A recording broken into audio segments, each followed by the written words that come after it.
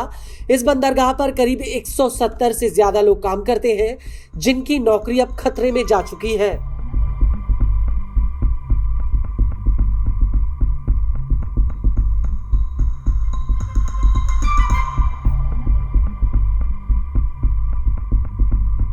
इसके अलावा हूतियों के हमलों से बचने के लिए कंपनियों को अपने जहाजों को स्वेज नहर वाले रास्ते के बजाय उन्हें सुदूर अफ्रीका वाले रूट पर भेजना पड़ रहा है, जिसमें एक जहाज पर करीब $8 लाख का खर्चा आ रहा है। इसमें एक ट्रिप पर करीब 36 दिनों का वक्त लग रहा है और ये पूरा रास्ता 11,112 किलोमीटर लंबा है।